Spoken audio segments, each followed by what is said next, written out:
আজ সাভারের চামড়া শিল্প নগরী পরিদর্শনে যাবেন সরকারের ৩ মন্ত্রী। এ বিষয়ে সবশেষ খবর জানবো আমরা সহকর্মী নাজমুল হুদার কাছ থেকে। নাজমুল, কোন কোন মন্ত্রী আজ ট্যানারি পরিদর্শন করবেন আর সেখানে কি কি কর্মসূচি রয়েছে?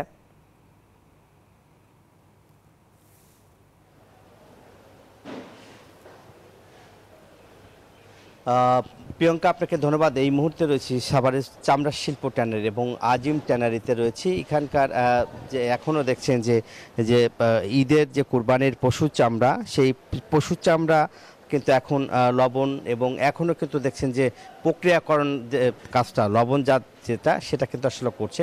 এখনও শ্রমিকরা ব্যস্ত এবং শ্রমিকরা কিন্তু আপনি দেখতেই পাচ্ছেন যে শ্রমিকরা কাজ করছে এবং প্রত্যেকটা ট্যানারিতেই কিন্তু এখন তারা ব্যস্ত এবং প্রত্যেকেই আসলে কাজ করছে এবং আর কিছুক্ষণের মধ্যে আমরা শুনেছি যে শিল্পমন্ত্রী এবং বাণিজ্য মন্ত্রী ও বন ও পরিবেশ মন্ত্রী তারা আসবেন এবং ট্যানারি পরিদর্শন করবেন।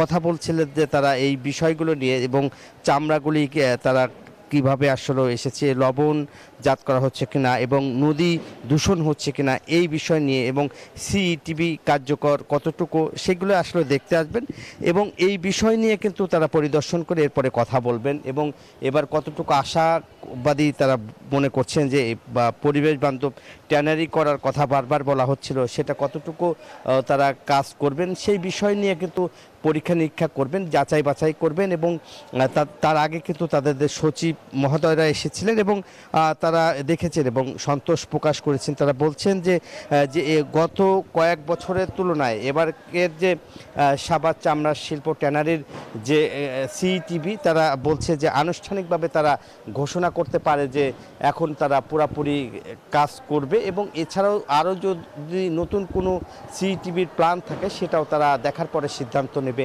এই ছিল সাভারের চামড়া শিল্প ট্যানারির সর্বশেষ খবর। ফিরে যাচ্ছি স্টুডিওতে প্রিয়ঙ্কার কাছে। প্রিয়ঙ্কা। নাজমুল, ধন্যবাদ আপনাকে।